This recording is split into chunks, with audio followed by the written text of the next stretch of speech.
Hello, folks, and welcome to the Restricted Handling Podcast. With you, as always, Ryan Fugit here, former Army Aviator, former CIA officer, and I am joined by two legends here. As always, the better looking half of our duo, Glenn Korn, spent 34 years in the U.S. government, to include State Department and the Army, but most of that with the CIA in some of the most consequential places for U.S. national security globally. And Glenn brought up probably 2 months ago now, hey, we need to talk more about what's going on in the Western Hemisphere and Latin America. Who do we have that knows about that? And Glenn, you reached out and have brought on David Fitzgerald, who has 37 years, if I get this correct, in the US government, covering multiple parts of the globe, Africa, Middle East, South Asia, but important for us, Latin America, an LA division hand. And David, welcome to the show. Thank you for taking time with us. And I'd just love to hear, how do you two know each other? Where do you go back to? Well, Ryan, thanks for the intro. And you are correct. By far, Glenn is the most probably handsome of all of us, and probably most intelligent. So, I've always looked at Glenn as kind of a father figure, and my goal was always to hang out with him, maybe get a few cast offs of all the good looking women that were following him. So, yeah, I think you have the wrong person on the podcast, Dave. Your camera's not working. actually, we met years ago when I was in a major conflict station, and Glenn was chief of operations for South Asia. Right at the time, I'd been deputy chief at that station. Right, and so we kind of bonded back then, and then we kept in touch over the years. And then I finished up my tour in probably our last conflict zone station, and Glenn at the time was in a nearby station, and we had a lot of things to talk about, a lot of things going on in both countries that were really we had to coordinate. So I was able to make a trip out there and meet with his senior contacts, and we continued this relationship ever since. And that can be a contentious relationship, headquarters to the field. Sounds like this is a friendship. No, that was great. We vented with each other. He vented with headquarters BS, and I vented with all the how would I say, the charge stuff that I had to deal with. Yeah. And I should mention that I was Dave's Spanish kind of mentor. I helped him a lot. Yes. Frequent phone calls and same times with the key sayings in the Espanol. And I also mentioned that Dave and I recently started a new endeavor. Dave started a new company called Vector One Global Training and executive training. And so we just finished our first parlay into that business. And I think we're set to do some more. So it was a lot of fun. A great, Yeah, well, great officer, great leader, Dave was. And he's remembered by many officers for what he did for the country in some really hard places, and always with a smile on his face. well, I think that's what Glenn and I share in common, and that's why we kind of working together in this new company. We're doing some leadership training, and we developed the course, basically how to conduct business like an intelligence officer, which has been very, very well received among the private sector. I like it. I like it. All right. We'll have links so people can find you in the company here as they listen. For people who are followers of ours, we often talk Russia, China, Iran, the Middle East. And again, we just felt it was very important with what's going on in our own backyard to talk about Latin America and in particular Venezuela. And we literally could not have picked a better time to do this with what's happened this past week, just with what's going on in the news. Obviously, Russia and China are still center stage. So much happening in Venezuela. People will bear with me. I just want, if you're not familiar with Venezuela, the high points of our relationship, US, Venezuela, globally over the past year and a half. Basically, mid 2024, you've got oil sanctions instituted on Venezuela. That's a significant revenue stream for them. Maduro is the leader there, wins a disputed election. We don't recognize that. New administration in the US comes in January. New sanctions are rolled out. A bounty is put on Maduro's head for his arrest. You've got the White House designating, and Dave, please correct me on my Spanish is not quite as good as Glenn's, Tren de Aragua gang as a terrorist group. A significant change in how we look at that relationship. Interestingly, an intel report from the community disputes whether or not Maduro or the Venezuelan government does direct that terrorist group or that narco-terrorist group. Then we have the US in August deploying a whole host of military assets into the region. Marines are there with the MEU. You've got a sub going in and surface warfare capabilities. In September, we have our first strike on a Venezuelan go-fast boat that is shown publicly. 11 killed, more strikes to follow. We've had 5 total strikes so far, 27 deaths. An attempt by Congress to enact the War Powers Act does not happen. This work continues. And then this past week, Trump confirms CIA Covert Action Authority in Venezuela, hints at land operations. Everything's been in international waters so far. You got sightings of MH-60 and MH-6 aircraft from my beloved SOAR brethren in 160th flying around in the area. And then just today, we have Admiral Alvin Holsey, the head of Southcom, Southern Command, announcing early retirement in December. Slightly unclear why that is. I'm sure we can speculate here. And then lastly, Venezuela petitioning the Security Council to declare these strikes illegal.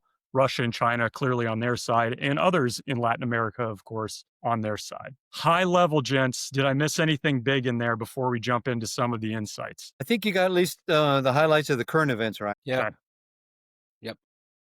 I think as we start off here, maybe Glenn, I'll direct this one to you. Dave, please do jump in as you have more experience in the region. But just with the idea of President Trump formally stating publicly that we do have a presidential finding, some covert action taking place, y'all's time inside the building and the government, you've probably seen your fair share. How do you hear that as a retired professional in this type of work? I mean, it's not standard approach, I would say, but there's much about this administration that is non-standard. And I personally don't think that people should be so upset about that. I do think it's time that we take a different approach to try and solving some of the problems we've been facing for years, because some of the standard approaches have not been working. I think what I'm seeing, my assessment of what's happening, one, I wrote about this 2 years ago. We needed to pay more attention to the Western Hemisphere. They are our neighbors. There is a big problem coming out of the Western Hemisphere into the U.S. in terms of narcotics trafficking, illegal immigration.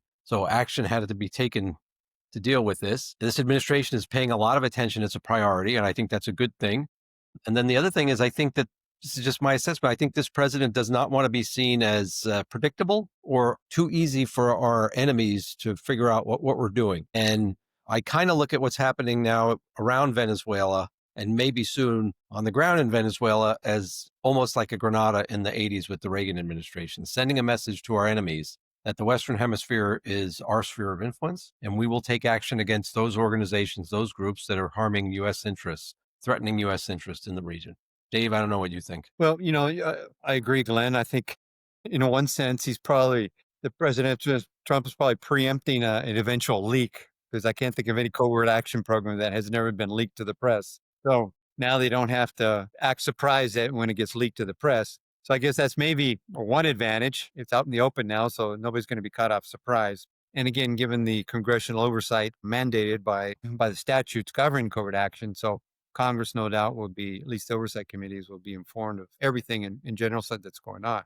So let me go back a little bit historical on Venezuela, Ryan, just to kind of set the scene here. So Venezuelans very unique. So if we're talking about the cartel Tren de Agua, which has been around for quite a few years now. As your listeners may or may not know, we closed our embassy in March of 2019 after the Maduro government said they could no longer guarantee the safety and the immunity of our diplomats in Caracas. Right? So at the time, President Trump said, okay, fine, we're out.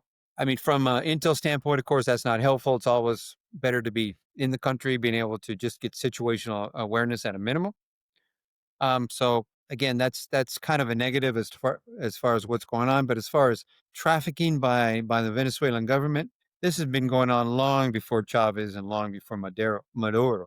I would argue that what Maduro has done is he has institutionalized it. Some people may remember, probably most of your listeners aren't aware of it, back in the early to mid-90s, you've heard the term El Cartel de los Soles. So in Venezuela... You may expand on it for those who aren't as familiar. Right.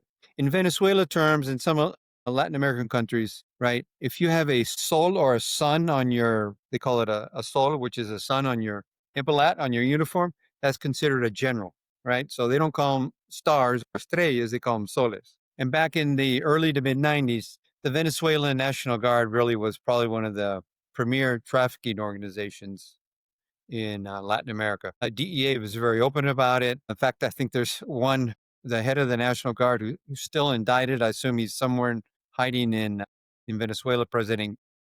General Guillen. He was indicted back in the mid-90s for using the National Guard as a trafficking organization. They work directly with the Cali and the Medellin cartels to traffic drugs to the U.S. So the precedent is there. Fast forward to what we've seen probably the last, I want to say 5 or 6 years with the Maduro government. You've seen him basically institutionalize and systemize the ability for whether it's law enforcement or principally the armed forces of Venezuela to participate in trafficking, as it means both to keep their loyalty, given the money that they're making. It's kind of their part-time business, right? But also to really supplement income that Venezuela needs, given the kind of a non-official embargo that we have with Venezuela. They're unable to, it seems like the oil sanctions go off and on every few years. Chevron is the big company out there, or Exxon, I'm sorry. Exxon is the big company out there. They have a lot of, at one time, they were the largest producer of petroleum. And then at one time, PDVSA, which is the state-owned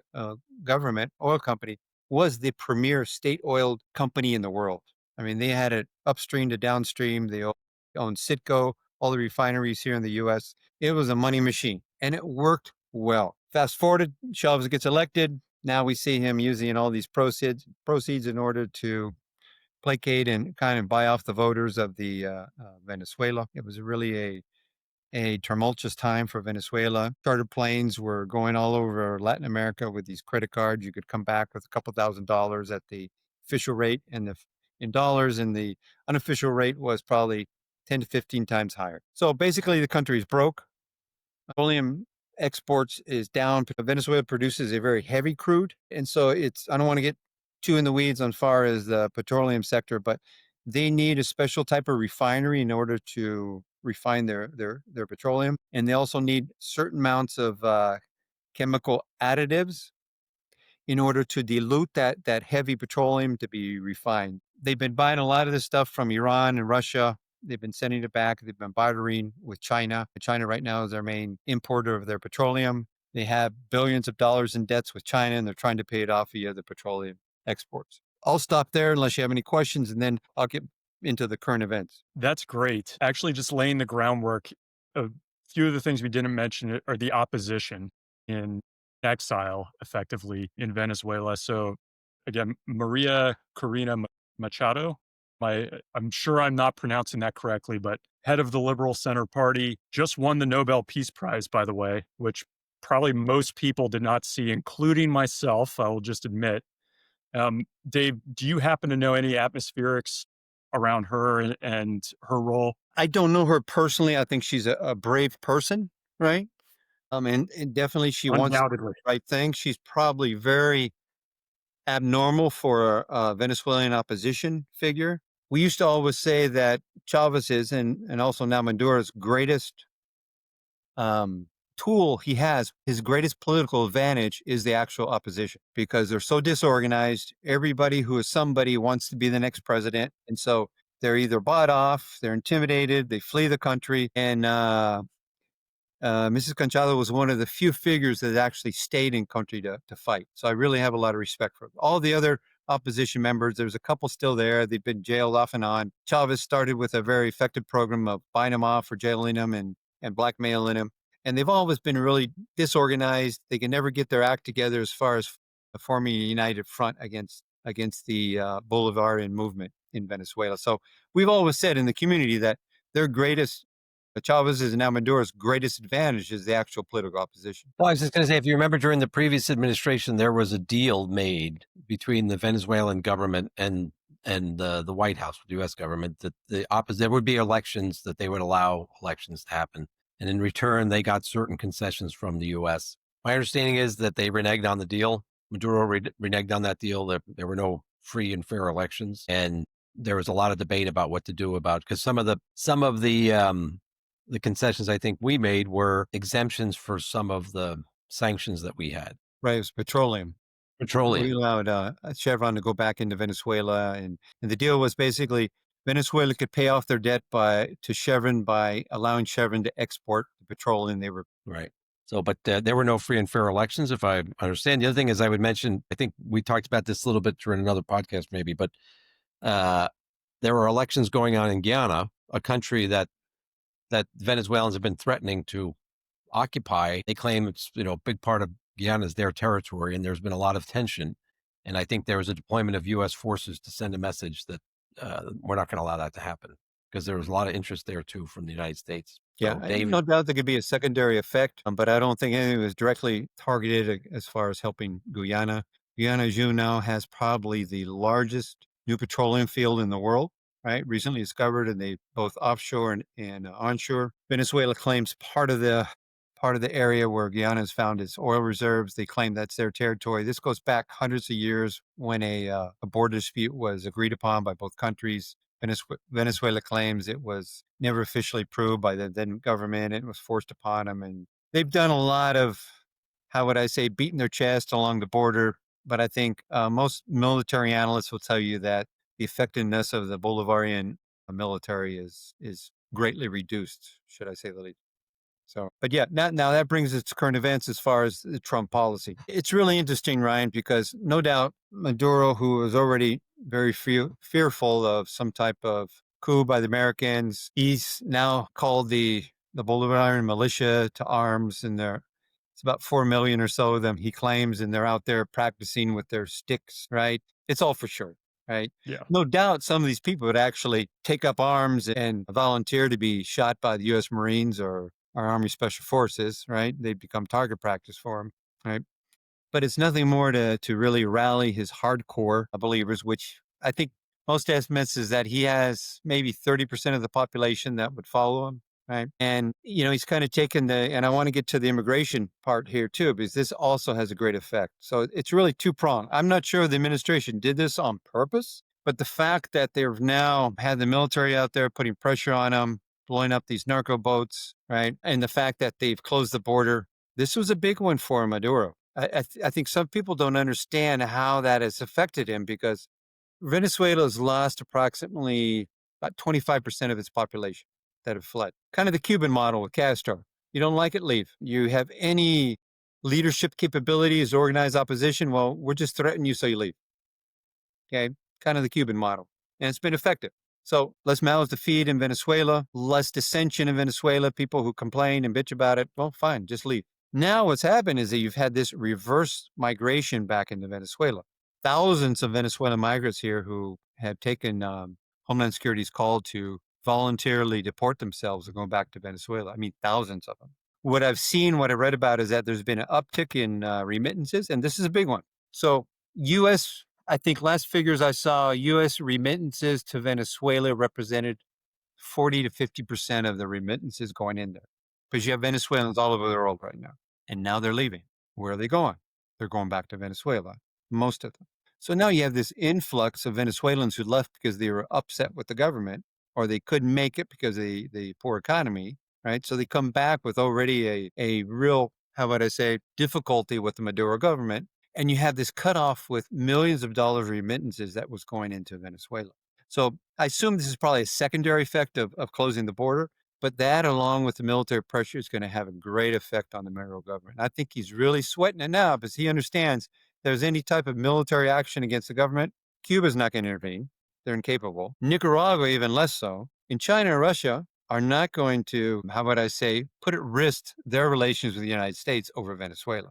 So where does that leave Maduro? I was going to ask, and so there's two quick follow-ups I have on that. One is just around, you mentioned 30% of the population supports Maduro. The first is, do we assess he has significant power within the military and intel organizations? Right. And that gets back to the drug trafficking. Yes, he does, because Yeah. in all authoritarian governments, the senior officials, the senior military officials, right, they're dependent on the dictator in power for their well-being. Right. So the senior military officers have all been bought off. That's one of the reasons why they're loyal to him, because they understand that if Maduro falls, they fall. Some of them can be indicted. Some of them, I'm sure DEA has investigations under none of them, just like the I can't think of his name offhand, the former head of the military intelligence, who's sitting in a federal prison after he was indicted for drug trafficking. He fled to Spain. Spain found him, extradited him back here. Now he's federal prison. I think he got like a 25-year sentence. He knew what he was involved in, but that was part of back then Chavez's and Maduro's hold on power was, okay, I allow you to get involved with this, make your money, become a millionaire or a billionaire, right? I'm not going to say anything. but you will be loyal to me. Yeah. And your next question was about, Just regionally, that like it sounds like you've got other countries in Latin America that are coming out in support of Venezuela, just which I could understand. I just didn't know, is that common? well, How they I think the last election was kind of watershed for Latin America. Probably Maduro's greatest supporter among the really, how would I say, the uh, real countries, right, other than Nicaragua and Cuba, right, in Latin America, was Brazil. Yeah. Even President Lula refused to acknowledge Maduro's election result. Okay. He has never officially acknowledged that Maduro won the election. He's lowered the level of relations to basically ambassador level. He does not come out publicly and support Maduro anymore because it's even it's even difficult for him politically to do that given the strong conservative opposition in Brazil. He knows if he goes out on the limb and supports Maduro, there's going to be a political price for him.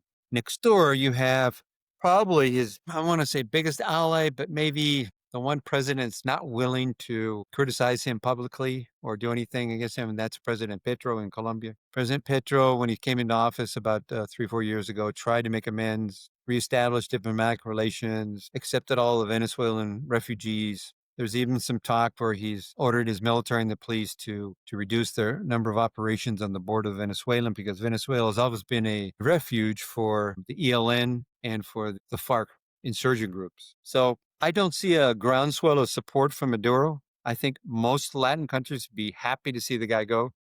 The Interesting. leftist president in Chile, you don't hear a peep from him. In Bolivia, he might have had some traction there, but with the recent elections, you have a center conservative, center right president who won the election. So there's not a groundswell of support for Maduro. Dave, how, like in your assessment, how deep is like the wound of the image of like the CIA trying to overthrow regimes? If the U.S. takes like military action, if troop boots go on the ground, how could that change the way that some of these Latin American countries respond based on sensitivities about, the U.S. being seen as a bully or Yeah, I exerting too think you much see a influence? lot of the countries pounding their chests saying this is bad, but privately they're saying, thank God we got rid of this guy. He's Right. been really a thorn in Latin America's side for years now. I Right. mean, they're all affected because they all have to deal with the refugee problem.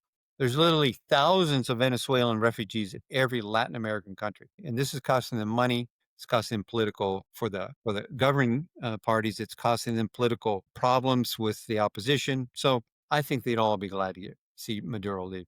Some people have claimed that Maduro was weaponizing the immigration issue, that he was helping to push immigration towards the U.S. to try and destabilize the U.S., push people into the U.S., not just from Venezuela, but from other countries. Is that just kind of conspiracy theory thinking, or you think there's some truth to the fact that he understood it was a tool that could undermine the U.S.? I'm not sure I'd go that far. For me, I think he just saw it as a relief valve, right? He had no problem with him going to the U.S., establish, some type of life here, send back remittances. Most of them that came here, most of the rich Venezuelans left years ago.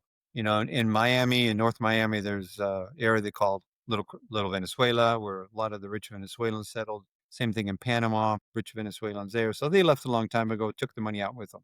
It was kind of that middle class that left after that. And then towards the end of the migration, it's been the lower classes that just can't afford day-to-day life anymore in Venezuela.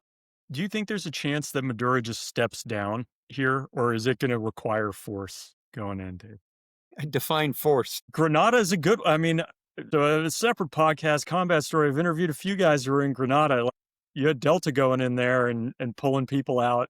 I suppose you have a movie of that in your mind. Yeah, by force, somebody going in and pulling him out. Is it easier for him to step down now? Yeah, well, the inner security and the outer security for Maduro's is all managed by the Cubans. So Maduro doesn't even trust his own people for his inner security, right? His PSD is all Cuban, right? So there is a sense, I think Maduro's running scared right now that, this pressure could knock me off. No doubt he's upped his own personal security. No doubt he's had his own crisis management team there thinking about, okay, something happens. What's my escape route? Where can I go?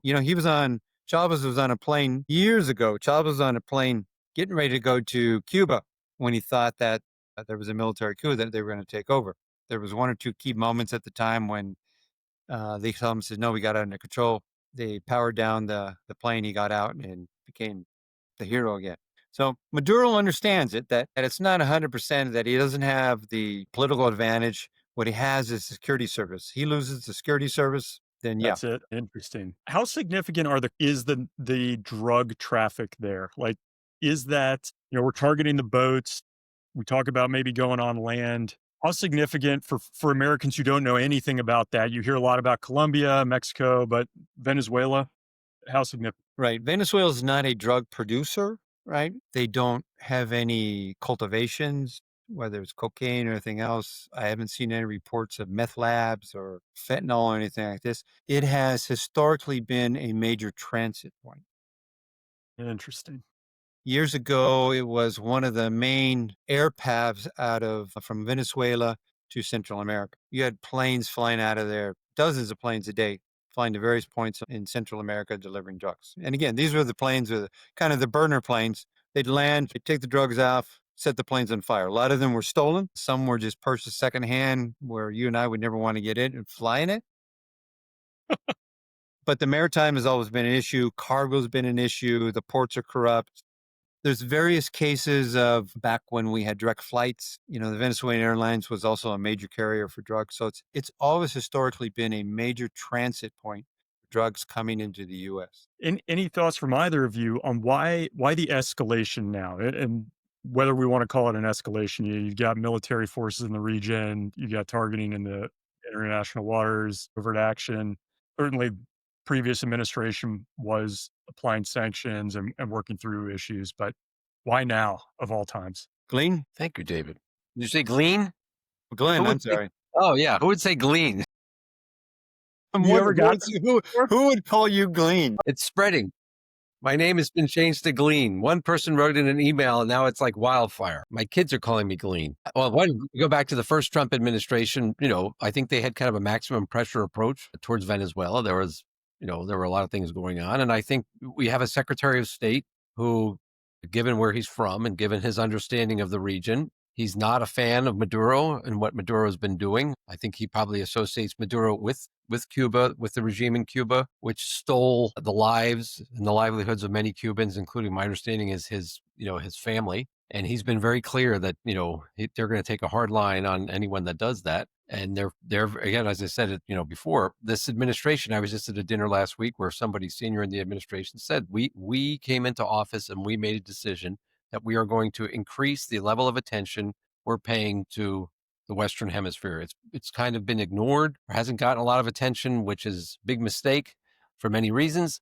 And so we're increasing our level of attention. And with that comes probably focus on countries that are a threat to U.S. national security interests. I would include Venezuela there for a number of reasons. And, the Venezuelans, I believe the Venezuelans, Maduro has aligned himself with our enemies, including Beijing and Moscow. And so we do need to do something to send a message that we are not going to tolerate our being threatened, or our allies in the region being threatened by a regime like Maduro's regime. Dave? No, that's a great point, Glenn. And I would reinforce that by saying that traditionally, historically, at least throughout my career, most people, at least most policymakers from both parties, tended to ignore Latin America until there was a crisis. And I remember when I was deputy chief for Latin America, and Frank Archibald came in, right, as chief for LA. And he says, hey, Fitz, he says, what do I need to worry about? I said, Frank, you need to worry about three things, right? You need to worry about Mexico, Brazil, and the next crisis. He goes, crisis? What crisis? I go, I have no idea, but trust me, there will be a crisis, and that's when you're going to be getting calls from the White House, because that's when they're really going to care about Latin America, when there's a crisis. And that's kind of how they've kind of dealt with Latin America, kind of just say, oh, yeah, we got bigger fish to fry. We're not worried about Latin America. And it's been to the detriment of our policy, given the fact our historical and links with Latin America, and it's always been kind of our backyard, right? And right now, I mean, Latino population is the second largest ethnic population in the United States, and it's a melting pot for Latin America here in the U.S., much more than it is in Latin America. I think Glenn's right in the sense that with Secretary Rubio at the helm, you're seeing a lot more focus on Latin America, as it should be. If I can ask Glean or Dave, feel free to deflect on this and we can edit it out later. Um, from my time at the agency, which is not anywhere near yours, just to be very clear here. And you're mentioning names like Frank Archibald, like legends in this place that you all know. Historically, though, over the past 20 years, a lot of the focus has been counterterrorism. It's been focused on other parts of the world, often to the detriment, I would guess, of Latin America, counter-narcotics. Do you feel like that would be changing, has changed maybe in the first Trump administration or now with what's happening in the world? Well, counter-narcotics never went away in Latin America, unlike other areas of the world, right? It just, the budgets were reduced and, the focus was reduced, but it's always been there. And I think there's a strong cadre that knows how to do it. I mean, I go back to the 80s, right? When I came on board and I went to one country and President Bush Sr. just signed an executive for saying that CI will now join the fight against the cartels in Colombia. And it's like, we're just looking around. How do we do this? All right. And I tell people, it's like the old adage, you're building an airplane while you're flying it. So that's when we really got into the business. And I think what I see now compared to how we used to do things, the skill sets are there. I think budgets are coming back. So that never went away. I just think some of the focus went away. And I think now, hopefully, some of the focus is coming back. Yeah. Separate question. We had talked before about Russia suggesting they might retaliate if we send Tomahawk missiles over to Ukraine, that they might position Iskander missiles in Venezuela, they had mentioned, or potentially Cuba. Dave, from your time working these different areas, thoughts? I'm gonna speculate that here, and I bet you President Trump would just be, licking his lips, man. Say, do it. Give me a reason. Give me a reason. Yeah. I mean, my understanding is that Moscow has really done nothing significant to help Maduro. He's looking for a sign that he's going to have support. But I think he's getting the Assad. Maybe they're telling him, if worst comes to worst, you'll have an Airbnb in Moscow when you have to flee.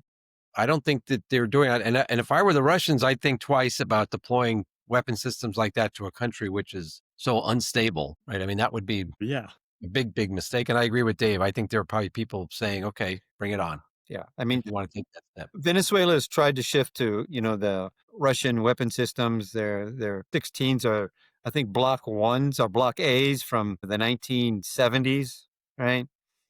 They're kind of, most of them are Hangar Queens. And I'm sure most pilots would hate to do more than a 2 or 3 G turn on that thing, might fall apart. And then they have the Su-30s, which they bought, how long ago? Maybe 20 years ago. I mean, they have a few systems that they bought from the Russians. They have some anti-aircraft stuff and stuff like that, but nothing that would pose a threat to the United States military. How about the Chinese? What has their investment been militarily in helping Maduro? They have no military investment in Venezuela. Theirs is all basically, it's all just debt. I mean, Venezuela owes them billions of dollars, and they've been paying it off with oil shipments. So I think their concern would be if Maduro falls, the next government comes in, will that government honor all these deals, all these agreements that they made with China? And that's been a concern for years, I think, with China, that are we going to, is a new democratic government, would they just cancel these loans saying they're not legitimate? So I think they're watching it very closely, but I think they'd be very, very unwilling to intervene in any way. Do you think Machado comes in if Maduro leaves? That's who steps up, or would you see somebody else, Dave, taking the reins in Venezuela? I see chaos, right? That's a good point. Yeah, it could be. Not smooth. All these opposition members who would want to come back and be the next president, they all claim, Machado would probably have the greatest claim to it. Of course, who was it? Gonzalez, the guy who technically ran for president against Maduro. And by all estimates, to include all NGOs and international organizations, won that election, right? The Maduro government has never released those results. He can make the claim also. He's in exile in Spain right now because he was the elected, and most people agree he was the elected president. And I think Machado would be willing to work with anybody as long as they're willing to incorporate a democratic system and make it very inclusive. Dave, as Americans, questions we should be asking or thinking about with what's going on in Venezuela and their population. Well, I'll start with Venezuela. I mean, Venezuela really has, at one point, it was one of the richest countries in the world. It still has, they claim, and some oil experts agree, they have the largest reserves in the world. Most of it's A lot of it's shale, and a lot of it is that very thick, hard petroleum, which is difficult to drill and to process and to refine. But still, it's reserves. Venezuela is kind of a at this point it's kind of a indicator of where we're going in the rest of Latin America. I mean, you see this switch from leftist governments now. President Milei in Argentina. You have I forgot his name, the new president in Bolivia. The president Noboa in Ecuador won re-election. Another center right guy. President Petro is up for election in May of next year. By all estimates, he has no chance of he can't run again for election. Well, he can run for election again. By all estimates, he has really no chance of winning because they're so disgruntled now. What's going on economically and politically in Colombia, Central America. You go through Central America, you have Honduras, which really took a turn for the worse with the current government. They have elections coming up. It's going to be watch that one to see if they're going to be fair and free elections. Right, that's going to be a tough one. Nicaragua is Nicaragua, another basket case. I think if Venezuela goes down, Daniel Ortega's got to be thinking, am I next on the hit list? Interesting. Right. Cuba is Cuba. I mean, they're gonna muddle on again. I mean, you look at their demographics, right? Their demographics, the amount of young people left in Cuba who have any education is just minimal, right? Their infrastructure is rotting. They get no support from Russia now. Venezuela doesn't have the funds to subsidize them like they did before. So I would argue that you see this trend that's going much more to the center right than it is to the center left. Again, a lot of it depends on the economy. Yeah. Can President Milei pull it off in Argentina? I don't know. He's got elections coming up in November. It's going to be a tough one. He's doing the right things, but then he's done some stupid things too. So we'll see. It's a wait and see. The problem is that we don't focus enough on it. We have a lot of engagement at the diplomatic level. I think Southcom does a very good job of engaging the Latin American militaries. Right. We could probably do a little more of that. But overall, I'd say it's trending much more center right at this point than center left. But at the end of the day, it's the economy, stupid. Yeah. I'm really glad we got Dave on because he really knows this issue inside and out. I mean, I guess the one comment I would make, and it's just a kind of a more general statement, is for the counter-narcotics fight, for the problem we have with the narcotics, we definitely have a huge problem in this country. I don't know that we're going to stop it by blowing up boats. There may be value in doing that for a number of reasons, but it's here in the U.S., if we want to deal with this, we're going to have to deal with the consumption, which we've known for many years. So, it's like playing whack-a-mole. The problem will move somewhere else and the trade will come from somewhere else. I have long been an advocate that we should do more on the Venezuela front because this is part of, I often refer back to the Reagan administration and the kind of rollback policy where we were challenged by the Soviet Union. We pushed back and we sent a message to the Kremlin. We will, we can do that and we will do it. We can do it more than you. And I'm glad that we're doing this now. And I'm very glad that the administration is paying the amount of attention they're paying to the Western Hemisphere. I think it's a good thing. But on the narcotics side, we need to be realistic that the only way we're going to really deal with this problem, the fentanyl and all those other things, is to reduce consumption here, the demand. Because as long as there's a lot of money available for people to purchase, I think there'll be a lot of creative people that figure out ways to smuggle it into the U.S., unfortunately. Yeah, good point, Glenn. I think it's more double-edged sword also. The demand is definitely got to work on the demand, but you got to make it hard for them too. I kind of subscribe to the theory that vis-a-vis fentanyl and what I've seen, at least in my career, is that I think China views fentanyl as a way of weakening the U.S. When you look at their unwillingness to regulate the chemical trade, I've seen some things, some analysts, and there's some people out there that believe that basically they're doing this as a way to undermine the United States. I'll give you two examples when it comes to that. So the two biggest producers of precursor chemicals for fentanyl are China and India. India, believe it or not, will work with DEA, they'll work with the U.S. government as far as trying to control how the chemicals are labeled. They'll put them on not sanctions list, but controlled list. They'll make sure that the companies that are importing the chemicals or exporting the chemicals are legitimate, but still the corruption and everything else, right? It gets through. So they probably, I'm going to guesstimate here, probably maybe 20 to 30% of the chemicals that are used to produce fentanyl probably come from India. The rest come from China. With China, there's no cooperation whatsoever. In fact, I don't have any DEA colleagues here, but they'll tell you they'll send information to China and say, hey, this company's involved in illegal trafficking of precursor chemicals, and nothing happens. They're corrupt, they're manifest, or there's no control at the ports, or no willingness to control the chemicals. Again, it's China, I think, deep down viewing this as a way to not only use it as a bartering chip, but also as a way to undermine U.S. society. As we wrap up here, Dave, I've got one important question for you that formers are probably asking. When you got to LA division, you mentioned maybe 80s, early 90s. Was there a margarita machine in the office at that time? Or did Yes, you there bring it? was. In fact, I might be a plank holder on that back in the mid 80s when I think that thing was first purchased, the first edition of it. Interesting. All right. I love it. Did not know what we were getting with that one. Dave, thank you so much. I mean, this is exactly what we were trying to get. I mean, your knowledge of the area is fantastic. We'd love to have you back on at some point. Sure, anytime, Ryan. Thank you. And thank you, Glenn. You're welcome, David. Thanks, Fitz. Appreciate it. Glean's signing off.